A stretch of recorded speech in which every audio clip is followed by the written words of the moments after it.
kisha Allah subhanahu wa ta'ala katika aya 3 anasema inna rabbakumullah, hakika mola wenu ni Allah. Rabb al-khaliq al-malik al-mudabbir, di ar-rabb, miliki, muumba, mwenye kumiliki, mwenye kuendesha mambo na kuyapangilia mambo, ndi ar-rabb. Wengine utafsiri kwa Kiswahili mola wenu mlezi,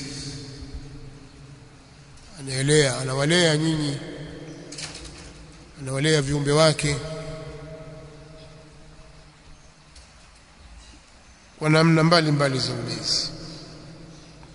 Kwa hiyo yeye ndiye malikukum wa khaliqukum wa mudabbiru shu'unikum. Inna rabbakumullahu, hakika mola wenu nyinyi ni Allah, yani ndiye anastahili kuabudiwa peke yake. Alladhi khalaqa as-samawati wal arda fi 6 ayyam, ambaye ameziumba mbingu na ardhi kwa mikidari ya siku 6, kwa kiasi cha siku 6. Yeye ndiye ameumba mbingu 7 na ardhi 7, zote hizo zikiwa na vilivyomo ndani yake katika 6 ayyam. Ibn Atiyya rahimahullah ta'ala katika kauli yake fi 6 ayyam, kauli yake Allah subhanahu wa ta'ala aliposema fi 6 ayyam, akasema hiya min ayyamil akhirah, na hizo ni katika zile siku za akhira. Waqala aljumhur wa huwa as-sawab,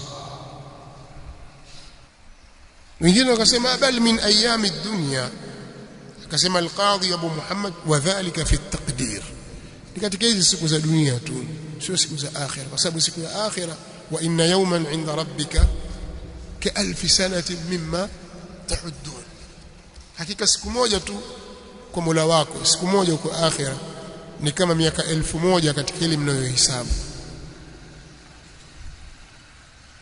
Sawa, siku moja kiambo ataingia motoni siku moja, maana ni siku miaka 1000, alfia nzima hiyo, kikwi waswahili wataita kikwi kizima au alfia nzima, miaka 1000 ndio siku moja katika akhira. Sasa hapa anasema kuna wanaosema, jumhuri wasema ni katika ayyamul akhirah, wengine wanasema hapana, min ayyamid dunya, hizo siku za dunia, na hiyo ni katika takdiri tu. Kwa nini takdir? Li anna ash-shamsa wa jariyaha lam yataqaddam hina idhin, kwa sababu jua na kule kutembea kwake bado ilikuwa halijakadiriwa jambo hili. Kwa hiyo ni mikdari ya siku 6, sio siku 6 bidhabt kwamba iliumbwa leo kesho. Mikdari yake kihisabu kiasi cha siku 6. Inna rabbakumullahu, hakika mola wenu nyinyi ni Allah, alladhi khalaqa as-samawati wal arda fi 6 ayyam, ambaye ameziumba mbingu na ardhi kwa mikdari ya siku 6. katika al-A'raf tunasema inna rabbakumullahu alladhi khalaqa as-samawati wal arda, kama hivi wama bainahuma, pale kaja wama bainahuma fi 6 ayyam, katika siku 6. pia Allahu alladhi khalaqa as-samawati wal ard wama bainahuma fi 6 ayyam thumma istawa ala al-arsh, katika sura as-Sajda, katika siku 6 Allah subhanahu wa ta'ala ameumba vitu hivyo kwa mikdari ya siku 6. na tumesoma katika tafsiri ya baadhi ya sura, katika sura gani? na Fussilat, pamepambanuliwa pale namna ya zile siku. Thumma stawa ala al-arsh, kisha akalingana sawa juu ya arsh, yani akawa juu ya arsh, ala wartafa ala arshihi subhanahu wa ta'ala, al-arsh al-muhit bi jami'i khalqihi. Thumma stawa ala al-arsh, kisha akalingana sawa juu ya arsh, yudabbiru al-amra, hali yakuwa anayaendesha mambo, hala kaunihi yudabbiru al-amra, hali yakuwa anayaendesha mambo yote Allah subhanahu wa ta'ala ikawa anayaendesha katika ufalme wake. wasi'a kursiyuhu as-samawati wal ard wala yauduhu hifdhuhuma, hakumwelemei yeye, kumtopei yeye kuvihifadhi vitu hivyo.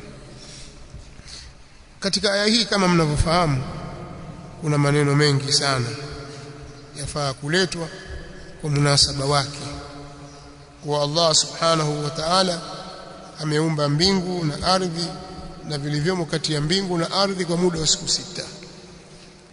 Kisha Allah subhanahu wa ta'ala istawa ala al-arsh, istiwa Allah ta'ala ala al-arsh, Allah subhanahu wa ta'ala akawa yuko juu ya arsh, kisha akalingana sawa juu ya arsh, akawa juu ya arshi yake.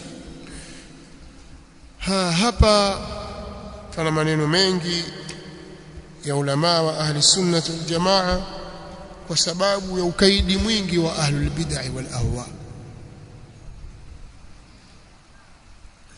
Pamoja na aya kuwa ziko wazi zinazothibitisha kuwa Allah subhanahu wa ta'ala istawa ala al-arsh, hii wako watu wanaopinga wasema hapana, istawa maana yake si kuwa akawa juu ya arsh kama inavyofahamika katika lugha ya Kiarabu na Waarabu wa kale kabisa, bali hapa istawa ina maana ya istaula.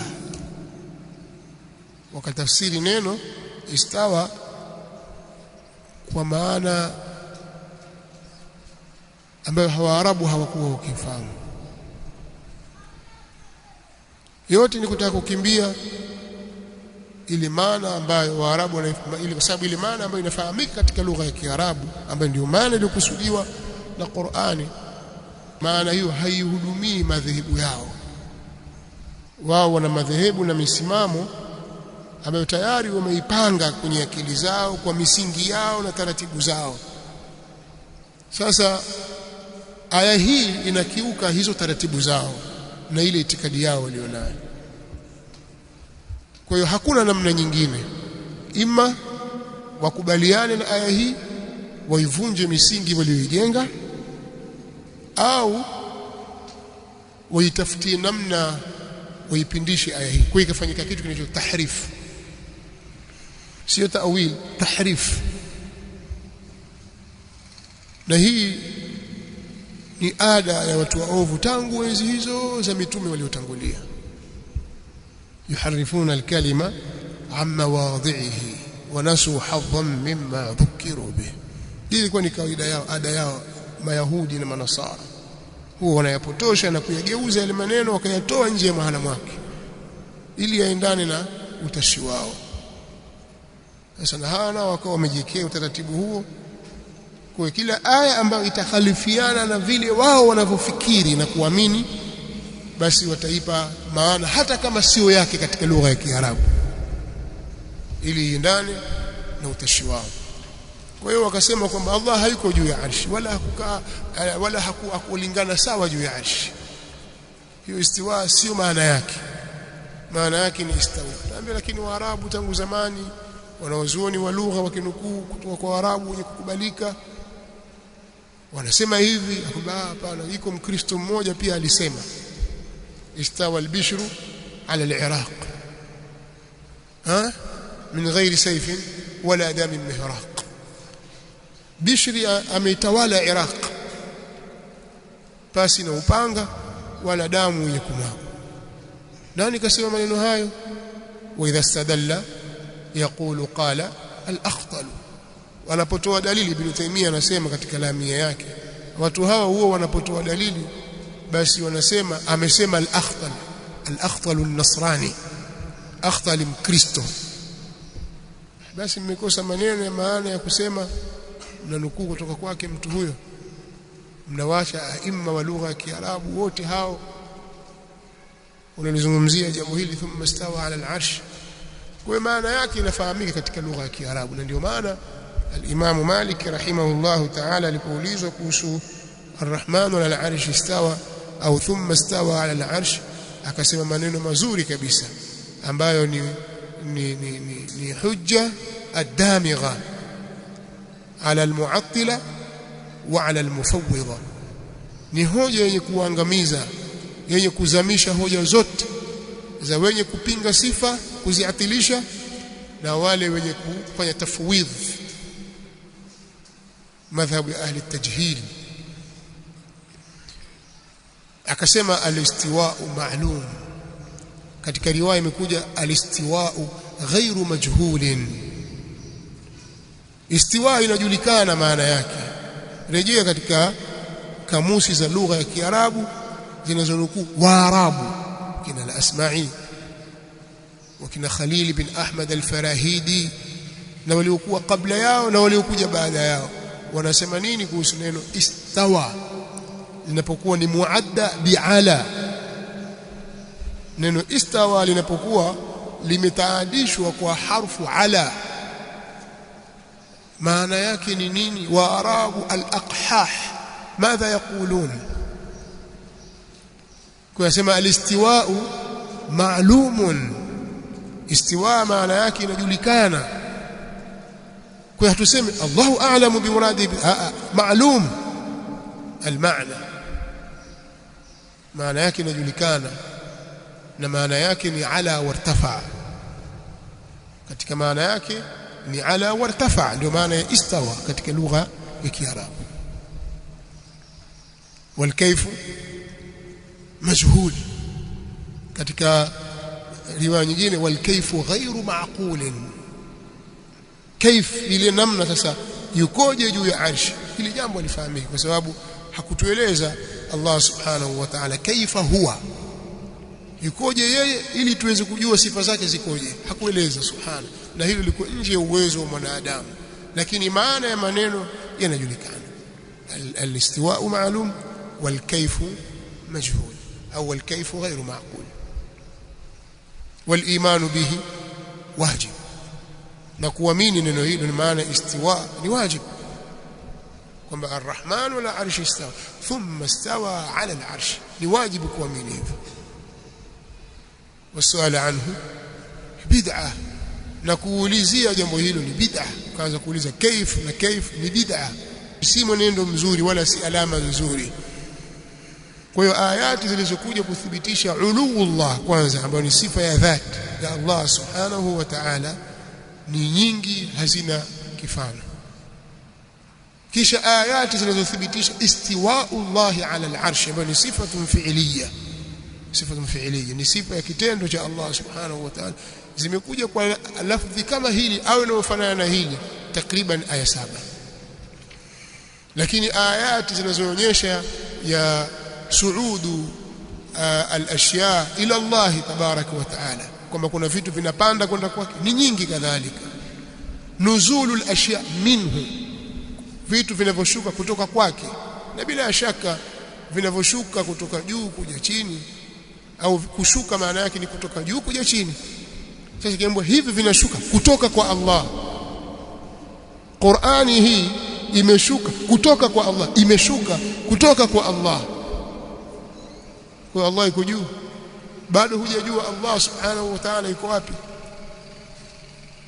Kwa sema kama ilivyosema al-Qur'an, thumma istawa ala al-arsh, na arshi ndiyo akbarul makhluqat, ndio kiumbe kilichokuwa kikubwa kuliko viumbe vyote unavyojua wewe, vinavyoonekana na visivyoonekana. Katika viumbe vikubwa kabisa tunavyoviona sisi kwa macho yetu, tunavishuhudia pamoja na umbali wake, ni mbingu.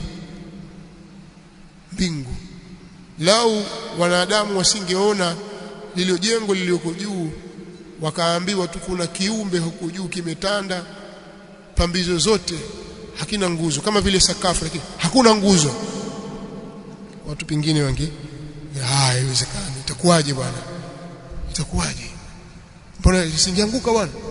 Lakini hiyo juu yetu. Alif lam mim ra tilka ayatul kitab والذي أنزل إليك من ربك الحق ولكن أكثر الناس لا يؤمنون. الله الذي رفع السماوات بغير عمد ترونها ثم استوى على العرش بغير عمد ترونها. الله سبحانه وتعالى ndio aliyenyanyua mbingu hizo basi na nguzo, basi na nguzo yoyote. Hapa tarauna ina tafsiri, hapa kuna tafsiri hizi mbili maarufu, sina haja kueleza sasa hivi. Alhasil ni kwamba mbingu iko juu yetu na ni kubwa, lakini kumbe ni kiumbe kidogo sana kwa kiumbe kingine kilichokuwa kikubwa zaidi ambacho kimeelezwa kwenye Qur'ani, kinaitwa al-kursi. Wasi'a kursiyuhu as-samawati wal ard.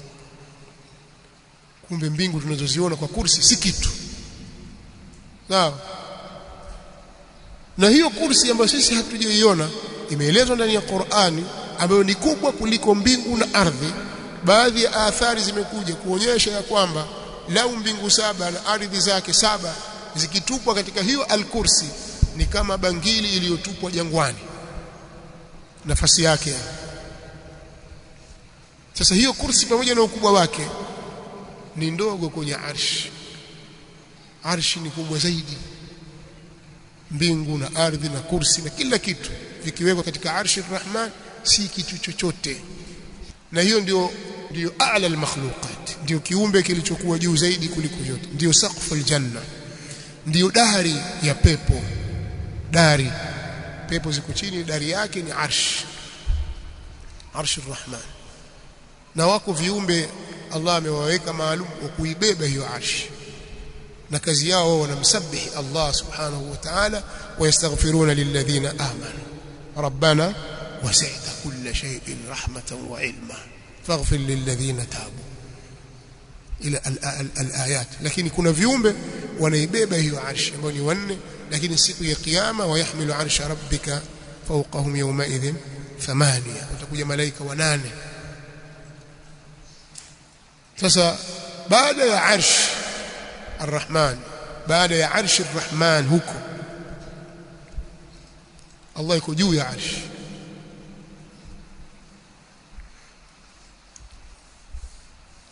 Maelezo yote haya utakuwa thibitishia watu kwamba Allah subhanahu wa ta'ala yuko fawqa al-makhluqat, kujua viumbe vyake vyote.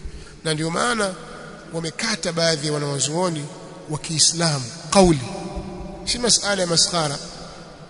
Mtu anayesema kwamba Allah hayuko juu ya arshi, imekatwa kauli ya kwamba huyo amekufuru. Na hata yule anayesema mimi sijui Mola wangu yuko juu au yuko chini au yuko, sijui mimi, na hali ya Qur'ani shamwambia thumma stawa ala arsh, pia anakufuru. Na hii ni kauli imenukuliwa kutoka kwa al-Imam Abu Hanifa an-Nu'man bin Thabit rahimahullahu ta'ala, kwa ijma'i as-salaf, kama anavyoeleza al-Imam al-Auza'i rahmatullahi ta'ala alayhi kwamba Allah subhanahu wa ta'ala yuko juu ya arshi fawqa samawati au fawqa arshi. Na hii ni ijma'i, na katika wanukuu ijma'i ni wanawazuoni wengi sana, wakiwemo saadatu tabi'in, wanawazuoni wakubwa katika tabi'in na atba'u tabi'in na maimamu waliokuja baada yao, wote hawana shaka juu ya uluu Allah ta'ala na istiwa'uhu ala arshihi subhanahu. Sasa hivi kumekuwa na fujo kubwa sana ya kupindisha haya maneno, kunatakiwa yakadiriwe ya maneno. Yudabbiru al-amra, aliyekuwa anaendesha mambo yote ya viumbe vya Allah subhanahu wa ta'ala, anayeendesha ni Allah. Si kwamba yeye amempa mtu fulani dunia aiendeshe. Labda kuna watu wamepewa contract maalum sasa hiyo ya kuendesha hii dunia, wao wagawe riziki hii, wao wagawe pumzi hii, wao wagawe hiki waue. La, Allah subhanahu wa ta'ala kila kitu kifanya yeye mwenyewe, na ana abid. Kuna malaika tu muwakkali kwa jambo fulani, na huyu muwakkali kwa jambo fulani, na huyu muwakkali kwa jambo fulani. Allah subhanahu wa ta'ala amepanga hivyo, na kila mmoja yuko kwenye ibada yake. Au kazi yake kusabih, yule kazi yake kurukuu, yule kazi yake kusujudu, yule kuswali swala tano na kumdhukuru Allah na mingineyo, na yule kazi yake kupeleka upepo hivi, na yule wao ni muwakkalun katika mambo kama huyu, kuteremsha wahi kwa mitume. Lakini yote yako chini ya uendeshaji wa Allah subhanahu wa ta'ala. Hakuna mzimu wenye kupeleka mambo katika huu ulimwengu kwamba Allah atakalindi mashariki jambo hili, mzimu unapeleka magharibi. Haukutaka, mzimu umegoma. Wewe utakwenda hivi, mzimu umezuia kwamba wewe huendi hivi. Hakuna huyo aliyena uwezo huo, hakuna aliyena mamlaka hayo. Ambaye yudabbiru al-amra peke yake, anaendesha mambo na kuyashughulikia mambo ni Allah subhanahu wa ta'ala, yeye peke yake. Ma min shafi'in illa min ba'di idhnihi, hali masala mingine. Hapana muombezi yoyote atakayeombea isipokuwa baada ya idhini yake. Ma min shafi'in, hapana muombezi yoyote. Hapa pana maneno makubwa kabisa. Hapana muombezi yoyote atakayeombea illa min ba'di idhni, isipokuwa baada ya idhini yake. La yashfa'u inda Allahi ayu shafi'in yawm al-qiyamah, hata ombea muombezi yoyote siku ya kiyama mbele ya Allah illa min ba'di an ya'dhana Allahu bidhalik, isipokuwa Allah baada ya kutoa idhini kwa hilo, kama anavyosema katika al-Baqara, man dha alladhi yashfa'u indahu illa bi'idhnihi, hapana yoyote atakayeombea mbele yake isipokuwa kwa idhini yake, mpaka apewe ruhusa.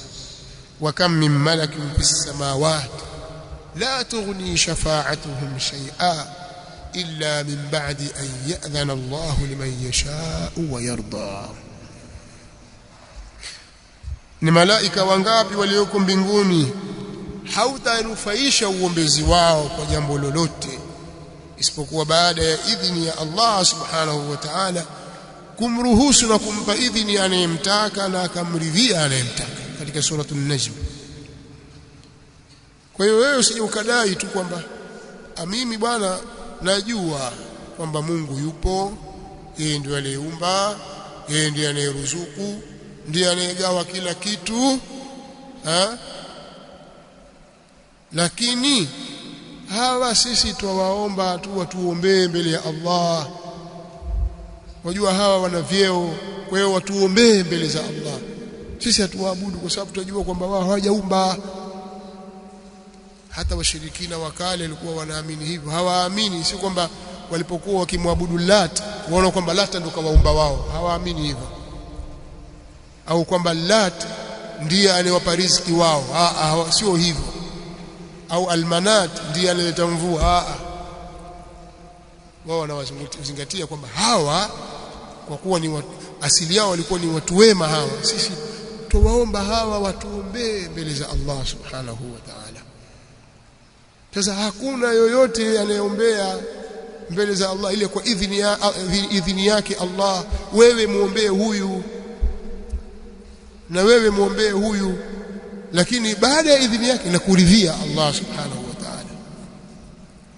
Kwa hiyo mlango wa shafaa umewaingiza watu wengi katika shirki billah kwa kigezo cha kutaka uombezi, kwa sababu shafaa min ash-shafi.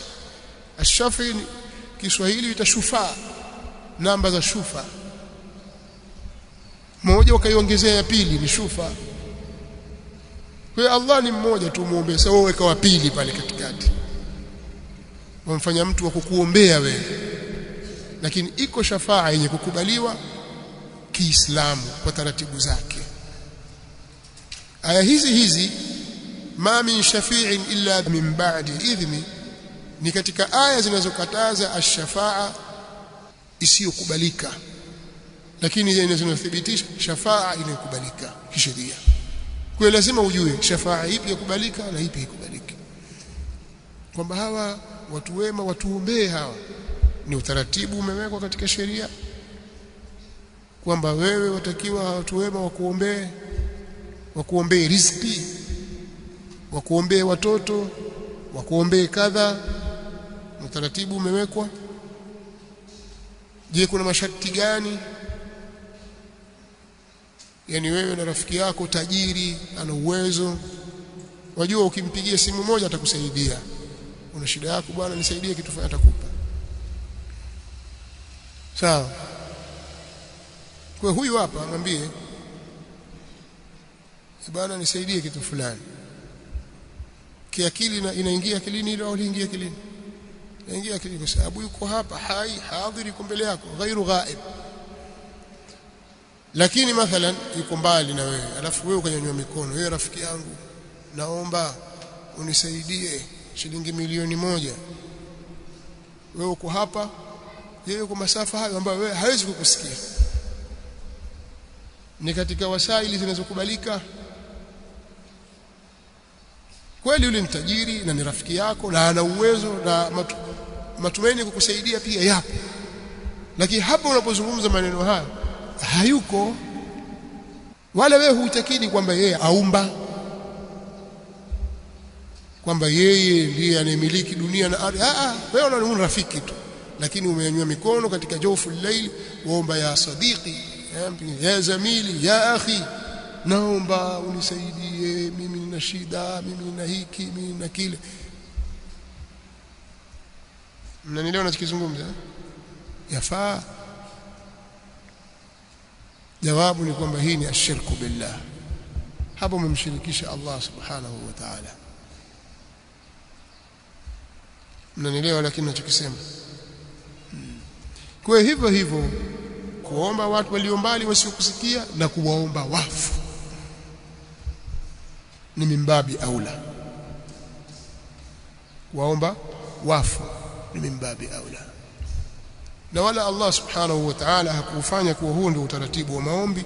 Na ndio maana al-Imam al-Alusi rahimahullah ta'ala katika tafsiri yake ameeleta maneno haya kwamba huu si utaratibu wa kiulimwengu wala wa kisheria aliouweka Allah wa kukidhi haja za watu na shida zao na matatizo yao, kwamba watu mpaka kaegemea kwamba kisheria yafaa kwa sababu sheria imeweka utaratibu. Sheria haikuweka utaratibu huo, na wala kilimwengu pia haiendi hivyo.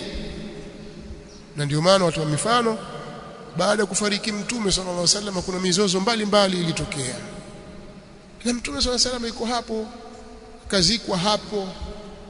Hakuna hata sahaba mmoja alirudi kwa Mtume sallallahu alaihi wasallam, ya Rasulullah, tumezozana sisi katika jambo fulani, hebu tutatulie katika jambo hili. Na wao ni aqalun nasi minna, ni watu wenye akili zaidi kuliko sisi, wa a'lamuhum minna, na wenye ilmu zaidi kuliko sisi, na wana ilmu na maarifa na iman, na wana ukaribu zaidi na Mtume sallallahu alaihi wasallam kuliko sisi, na wanampenda zaidi Mtume sallallahu alaihi wasallam kuliko sisi. Hawakufanya hivyo siku moja. Mizozo yote iliyotokea katika safu za Waislamu hawajawahi kwenda kuhukumiana kwa Mtume sallallahu alaihi wasallam baada mautihi, wala kwenda kumshtakia, ya Rasulullah, mambo yamekuwa magumu sasa, hebu litatue hili jambo. Atakuja kuwa babu yako?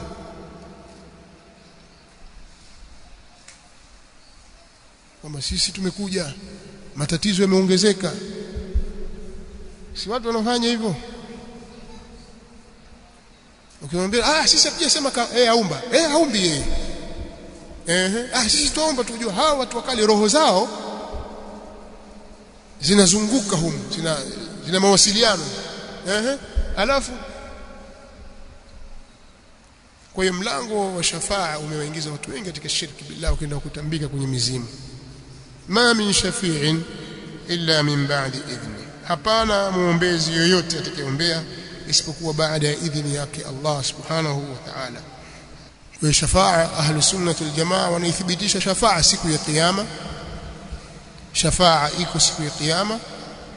Kuna shafaa ya mitume watakaowaombea watu wao, kuna shafaa ya watu wema watakaopewa nafasi ya kuombea jamaa zao, kuna shafaa kubwa kuliko zote ambayo ni ya Mtume Muhammad sallallahu alaihi wasallam ya kuombea watu wote. Huu uombezi una tafasili. Kuna watakaoombewa ambao watu wote wataombewa ili hukumu ipite ya Allah, na hii nafasi yake ni ya mtu mmoja tu, ni ya Mtume Muhammad sallallahu alaihi wasallam. Si watu wanafufuliwa, vituko na vishindo ni vingi, watu wajue ende wapi, wahangaika, wanasukumwa na kule katika uwanja wa hisabu. Mambo yamekuwa magumu, hali ngumu. Sasa tunahitaji sisi kila mmoja apewe haki yake, tuhukumiwe. Basi atakayelifanya jambo hili la kuwaombea watu wahukumiwe ni Mtume sallallahu alaihi wasallam. Ataomba kwamba wahukumu mmoja wako baada ya misukosuko mingi ya kiyama, na sallallahu alaihi wasallam. Watu watapatwa na fadhaa na mfadhaiko mkubwa na hofu kubwa. Mtume sallallahu alaihi wasallam atachukua nafasi hii, atawaombea. Kila mtume, kila nabii atakayefuatwa atalikana jambo hili, atasema hapana, mimi si. nendeni kwa fulani, nendeni kwa hadithi maarufu mpaka itafika kwa Mtume Muhammad sallallahu alaihi wasallam. Lakini kuna shafaa ya kuombea watu waliotenda wema waingizwe katika pepo kwa haraka. Kwa kuna watu wataingia peponi haraka kabisa baada ya uombezi wa Mtume Muhammad sallallahu alaihi wasallam. Na kuna uombezi wa watu walioandikiwa huyu ni mtu wa motoni, asubiri aingizwe motoni. Sasa patapita uombezi pale kwamba ya Rabbi huyu usiingize motoni. Mitume wataombea, malaika wataombea, Qur'ani itawaombea watu, na watu wema watawaombea wenzao. Iko shafaa hiyo. Wewe unaweza kupewa nafasi kwamba wewe ombea watu wa kijiji fulani, wewe ombea watu 100,000, tukupa 100,000 uwaombee. Chagua wa kuwaombea. Kuna wengine watakuwa ni maskini, hawataombea yoyote, watasubiri wao waombewe. Wamekaa wasubiri, nani mtaombewa mimi na mimi? Lakini kuna watu watapewa nafasi ya kuombea. Kiacha mitume kuna shuhada wasalihun wa ahlul ilm, watapewa nafasi ya kuombea watu wa wenzao, marafiki, ndugu, jamaa. Na hii ni katika fadhila za urafiki wa kweli, kwa sababu watu watatafuta rafiki nani. Hakuna hamim wala hakuna wala shafii. Iko wapi hapa muombezi? Hakuna. Una rafiki wewe, una yoyote kukuombea. Kwa hiyo kuna watu wataombewa wasiende motoni, na kuna watu wataombewa baada ya kuwa washahukumiwa kukaa motoni watoke motoni, wal-iyadhu billah. Kwa hiyo kuna daraja mbalimbali na watu mbalimbali, na kila mmoja atapewa watu na atapewa nafasi ya kuombea, lakini kwa ruhusa ya Allah. Tena amuombea mtu ambaye Allah amemridhia, yani huyu anaomba ameridhiwa na huyu anaombewa pia ameridhiwa. Wala yarda liibadihi al-kufr, na Allah subhanahu wa ta'ala haridhi ukafiri kwa waja wake. Kwa hiyo hutapewa nafasi ya kumwombea kafiri, na rafiki yangu mimi au ndugu yangu mimi kafiri, naomba nipewe nafasi nimwombee. Hutapewa nafasi hiyo. Bila shaka pameeleweka hapo. Kwa shafaa iko, na mwenye shafaa kubwa kabisa ni mtume wetu Muhammad sallallahu alayhi wa alihi wasallam. Atauombea umma wake, atawaombea viumbe wote, ataombea umma wake katika nafasi mbalimbali, lakini pia malaika wataombea waja wema min as-siddiqin wash-shuhada'i was-salihin, watawaombea wenzao kwa idhini ya Allah subhanahu wa ta'ala. Dhalikumullah, huyo ambaye jambo lake liko hivi nimetaja, alladhi hadha sha'nu wa hadhihi sifatu. Dhalikumullah, huyo ndiye Allah. Rabbukum, mola wenu. Dhalikumullahu rabbukum, huyo ndiye Allah mola wenu. Fa'buduhu, basi muabuduni yeye tu peke yake.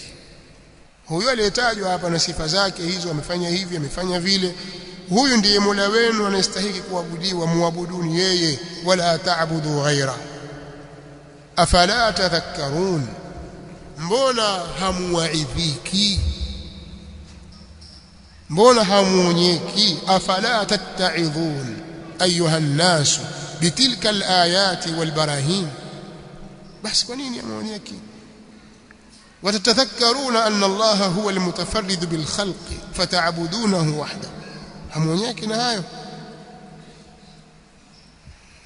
Katika aya mbele itakuja 31 ataeleza hayo. Qul man yarzuqukum minas samai wal ard amman yamliku as-sam'a wal absar ومن يخرج الحي من الميت ويخرج الميت من الحي ومن يدبر الأمر فسيقولون الله فقل أفلا تتقون فذلكم الله ربكم الحق فماذا بعد الحق إلا الضلال فأنا تصرفون. لتكون آية إليه مرجعكم جميعا, kwake yeye tu ndiyo marejeo yenu nyote mtarejea kwake. Yawma tukhrajuna min quburikum ahya'an yawm al-qiyamah, siku ambayo nyinyi mtatolewa kwenye makaburi yenu hali ya kuwa mko hai, nyote mtarejeshwa kwake. Ilayhi, kwake yeye tu, marji'ukum jami'a, kutangulizwa jari na majruri hapo kunafidisha hasr kwamba hakuna sehemu nyingine kurejea ila kwake Allah subhanahu wa ta'ala. Kwa maana lugha nyingine ni kusema kwamba siku ya kiyama hakuna mtu ambaye atakuwa hayupo, fulani hayupo, atafutwa hayupo, yikana labda kasauliwa kwa kaburini, kuna mahali katoroka kenda jificha, huyu katumbukia baharini, huko wapi hajulikani. La, watu wote watakusanywa na wataletwa mbele ya Allah subhanahu wa ta'ala. Hakuna hata mmoja atakayetoweka siku hiyo kawa hayupo, ana udhur, maadhur, mgonjwa, watu wote wataletwa. Ilayhi marji'ukum jami'an, kwake yeye tu ndiyo marejeo yenu nyote. Wa'ada Allahi haqqan, imenasibishwa kwa sababu ya fi'li mahdhuf, yani wa'adakumullahu wa'dan haqqan. Allah amewaahidi ahadi ya kweli, ahadi ya Allah yenye kuthibiti. Wa'ada Allahi haqqan, ahadi ya Allah yenye kuthibiti kwamba huko kuwa nyinyi mtafufuliwa kutoka kwenye makaburi yenu na mtaletwa hali ya kuwa mko hai, ni wenye kuhudhuria siku hii. Hiyo ni ahadi iliyothibiti kwa Allah subhanahu wa ta'ala, na yeye Allah huwa haendi kinyume na alichokiahidi. Ila innahu yabda'ul khalq, hakika yeye ndiye anayeanzisha viumbe, thumma yu'idu, kisha atavirejesha. Innahu, hakika yeye Allah, yabda'ul khalqa, ndiye aliyeanzisha, ndiye anayeanzisha viumbe. Kiumbe mwanzo kabisa huanzwa, anayemwanza kumuumba ni Allah subhanahu wa ta'ala. Wa'ada Allahi haqqan, ahadi ya Allah yenye kuthibiti. Intasaba wa'da Allahi ala al-maf'uliyyati al-mutlaqa wa yuqaddaru lahu 'amilun mahdhuf wa at-taqdir wa'adakumullahu wa'dan haqqan. Innahu, hakika yeye, yabda'ul khalqa, ndiye anayeanzisha viumbe, thumma yu'iduhu, kisha atavirejesha. Yabda'u insha'a al-khalq wa ijadahu min al-'adam, thumma yu'iduhu ba'da mawtihi wa yuhyihi yawm al-qiyamah kama bada'ahu awwala marra. Kama anavyosema, qul hal min shurakaikum man yabda'u al-khalqa thumma yu'iduhu qul illahu yabda'u al-khalqa thumma yu'iduhu fa anna tufakun. Waambie, waulize hao, je, ni miungu yenu ndiyo inayoanzisha kuumba kisha inarejesha? Waambie ni Allah ndiye anayeanzisha kuumba kisha anarejesha. Basi vipi nyinyi mnazungwa zongwa, mnazugwa? Awalam yarau kaifa yubdi'u Allahu al-khalqa thumma yu'iduhu inna dhalika 'ala Allah yasir. Allahu yabda'u al-khalqa thumma yu'iduhu thumma ilayhi turja'un. Tumalizie, muda umevuka. Liyajzi alladhina amanu, ili awalipe wale walioamini, وعملوا الصالحات بالقسط. ليجزي الذين آمنوا وعملوا الصالحات بالقسط, ili awalipe kwa uadilifu wale walioamini na wakatenda amali njema. Ili awalipe wale walioamini na wakatenda amali njema kwa uadilifu. Walladhina kafaru, na wale waliokufuru, maneno wao ya istinafu takuwa. Walladhina kafaru, na wale waliokufuru, lahum sharabun min hamimin, watapata kinywaji cha maji ya moto. Walladhina kafaru, na wale waliokufuru, lahum sharabun min hamim, wao watapata kinywaji cha maji ya moto. Wa adhabun alimun, na adhabu yenye kutia uchungu. Alimun ay muji'un, wa adhabun alimun, na adhabu yenye kutia uchungu. Ay lahum aidha adhabun muji'un. Kwa nini? Bima kanu yakfurun, kwa sababu ya vile walivyokufuru. Bisababi kufrihim fi dunya, watapata adhabu hiyo. Wa yastaghithu yughathu bima'in kalmuhl, si watu watapata na kiu kikali mpaka mtu ajiona anaangamia, ulimi utakukatika, koo itakukatika kwa sababu ya kiu. Wanapotaka kuokolewa sasa, wataokolewa kwa kupewa maji yaliyo kama myeyuko wa shaba, kama bima'in kalmuhl yashwi alwujuh, yatakayoyachoma atakayoyambua ngozi za nyuso. Bisa ash-sharabu wa sa'at murtafaqa, au hadha wa inna lit-taghina la sharra ma'ab jahannama yaslawnaha fabisa al-mihad hadha falyadhuquhu hamim wa ghassaq wa akharu min shaklihi azwaj, katika sura Sad tumesoma hiyo. Kwa hiyo watapata hayo. Aya ngapi hizo? Aya 4 zinatosha kwa kuanzia, zinatosha kwa kuanzia. Nasallallahu lana wa lakum at-tawfiq was-sadad. Kwa hiyo tumesoma aya hizi, tumeona namna gani Qur'ani yuqarriru usul al-aqida, na namna gani Qur'ani yuthbitu at-tauhid wal-risala wal-ba'th wal-nushur. Na ndio maqsad al-azim, ndio maqasid katika maqasid yake ya sura hii, surati Yunus. والله تعالى أعلى وأعلم. سبحانك اللهم وبحمدك وأشهد أن لا إله إلا أنت استغفرك وأتوب إليك. تاريخ موجة رمضان. سبيل السلف تي في، سبيل السلف تي في، دائما حقي تونكان. وما تركت لك الأيام عذرا لقد وعظتك لا